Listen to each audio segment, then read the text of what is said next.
gracias por mantener la sintonía. Como anunciamos al principio, tenemos un conjunto de candidatas hoy que vamos a entrevistar para el deleite de todos ustedes. Nos acompaña ahora en la mesa Priyanka Rodríguez, quien es candidata a diputada por la circunscripción 1 del Distrito Nacional por el Partido Fuerza Nacional Progresista y por el Partido Reformista Social Cristiano. ¿Cómo te sientes, Priyanka? Buenas tardes. Muchísimas gracias por permitirme estar en su espacio, compartir con ustedes y con toda la audiencia. Me siento muy bien, agradecida de que medios como ustedes también me abran las puertas y me permitan hablar no solamente de los temas generales de nación, sino también sobre las propuestas que pretendemos llevar al Congreso, Dios mediante. Pero Priyanka, ¿cómo no tenerte si fuiste tú la gran sorpresa del debate entre los candidatos a diputado de la circunscripción 1?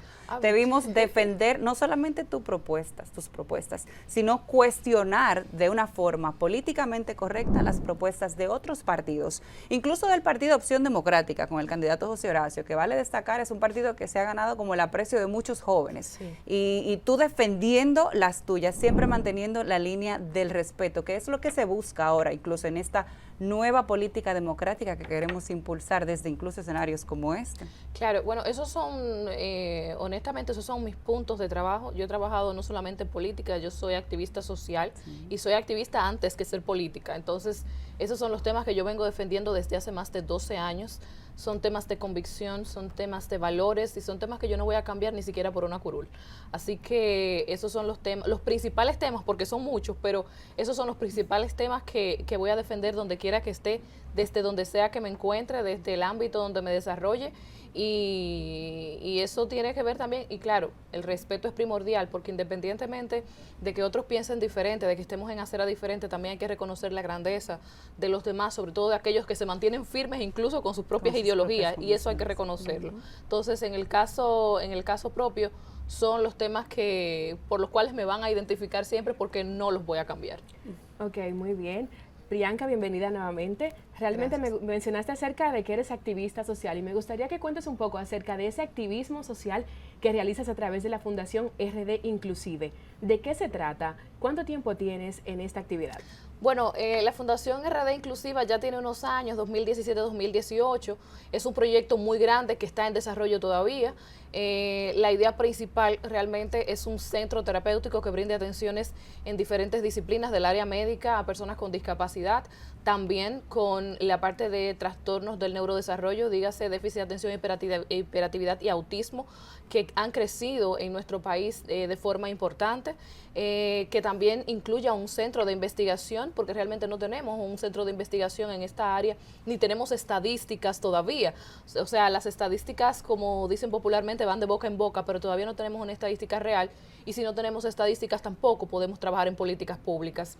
Entonces, esta área para nosotros es muy importante. Comencé en el área de discapacidad trabajando como voluntaria ya a partir de 2013, 2014, en fundaciones justamente que tienen que ver en el área de autismo.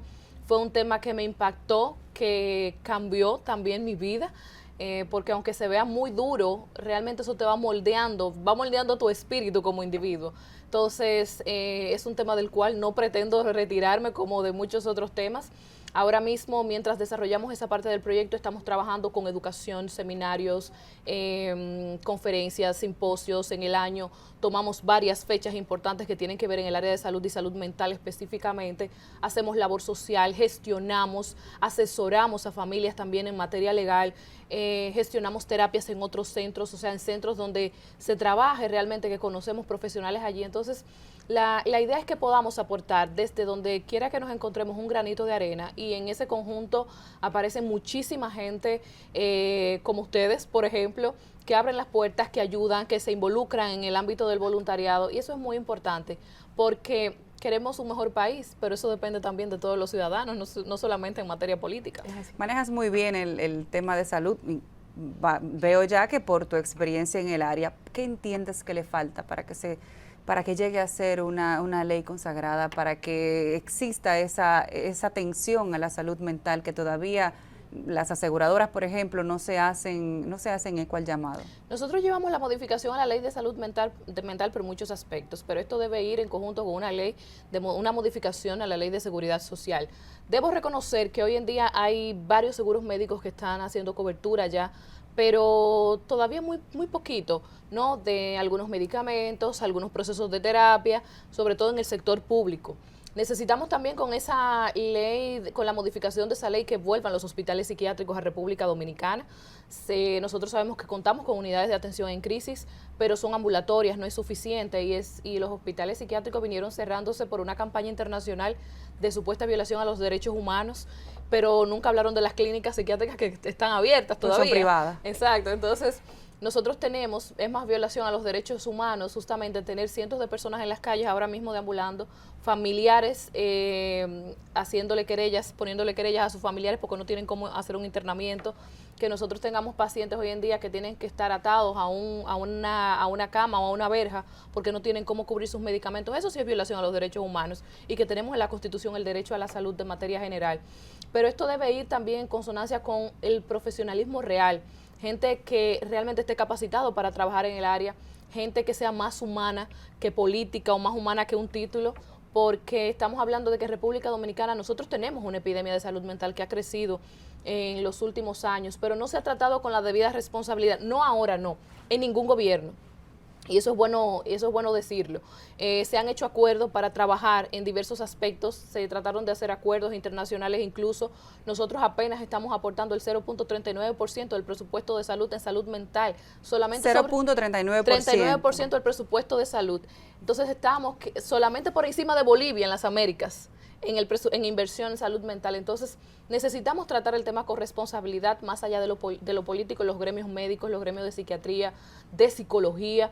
Siempre he hecho ese llamado a SODOPSI, que a pesar de ser parte del colegio, creo que todavía hemos jugado un papel muy simple en este sentido, pero necesitamos trabajar el tema con mucha responsabilidad. Para 2025 los trastornos de salud mental van a ser la primera causa de incapacitante en el mundo, y aquí nosotros tenemos un aumento en depresión de más del 40% de la población y ansiedad más de un 40% de la población. Es una epidemia de salud mental realmente. Estamos viendo disertación laboral por el burnout, lo que se llama el burnout, está, podemos decir que a la moda, por decir que verdad, va como en tendencia.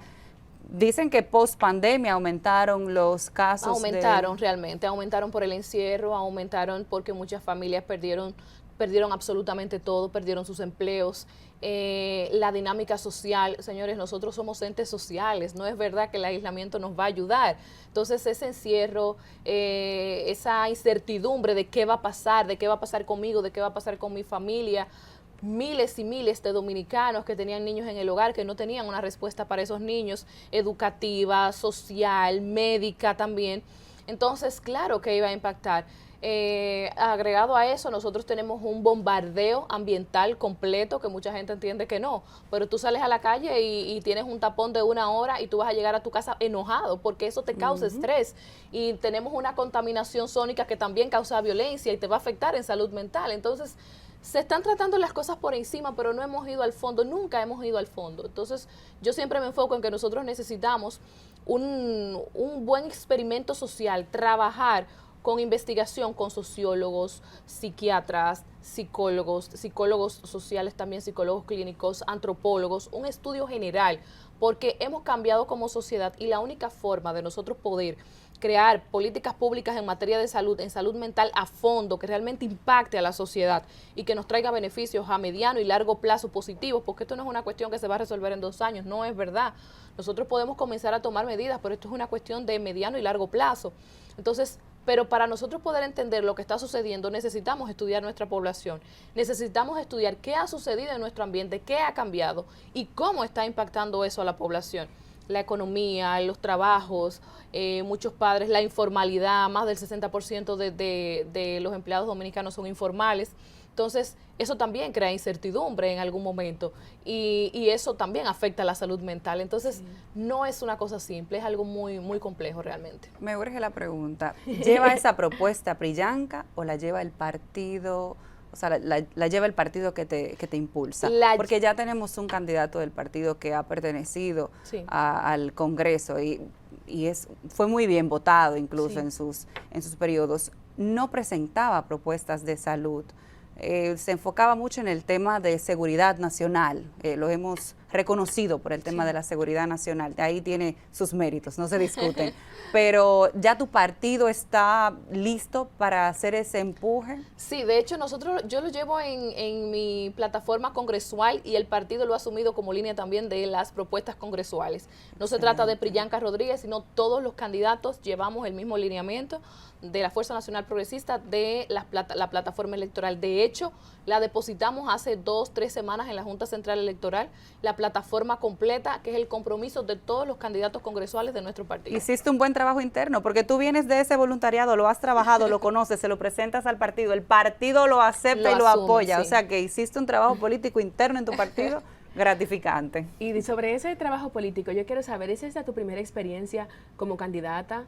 No. Háblanos un poco acerca de cómo ha sido esa trayectoria. El activismo social me abrió puertas a la política. En 2014-2015, cuando el partido rompe relaciones con el Partido de la Liberación Dominicana, decide irse solo a elecciones y tiene que completar boletas a nivel nacional. En eso crea el Polo Soberano, un movimiento para darle oportunidad a activistas como yo, que no teníamos experiencia política. Y fue mi primera experiencia. Sabía que no iba para ningún lado, como dicen por ahí, pero competí y me comenzó a gustar. Ahí es que se aprende. Ahí me quedé y me comencé a formar políticamente. Entonces, para 2020 sí participo activamente como candidata regidora por esta circunscripción, y déjame decirte que me fue muy bien. ¿Qué cosas hubo en contra? Bueno, dos importantes. Uno, que las elecciones, sabemos todo lo que sucedió con las elecciones municipales de febrero, y eso fue un golpe para candidatos como yo, que no contamos con maquinaria de estructura ni tampoco económica. Entonces todo lo que teníamos ya lo habíamos gastado. Y pagar esos delegados nuevamente en el otro proceso. Eso fue horrible, no fue posible, realmente no fue posible. Y a partir de eso también, entonces se abre la situación de pandemia, que viene el italiano, que cierran el país. O sea, eso fue una situación muy difícil en ese momento, pero debo decir que me fue muy bien, la experiencia fue maravillosa. De otro lado fue un poco traumática realmente.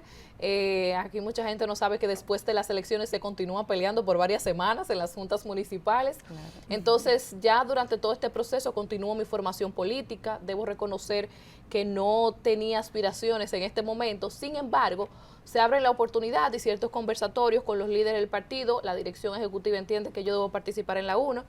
Y bueno, si yo soy de la dirección ejecutiva y hay un mandato ahí de que debo participar, pues entonces yo debo ajustarme.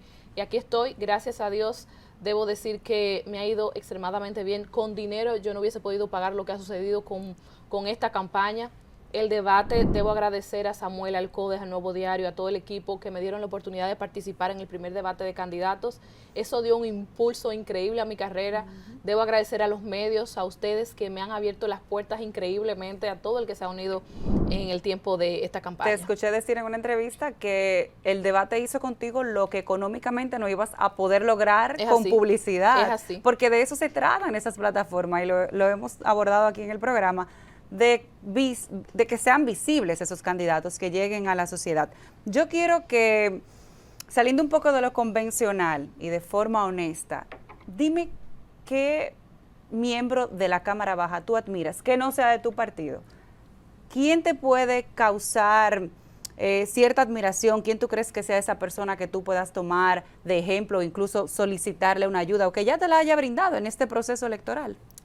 Bueno, es que no me he involucrado así de lleno con los representantes actuales de la Cámara Baja.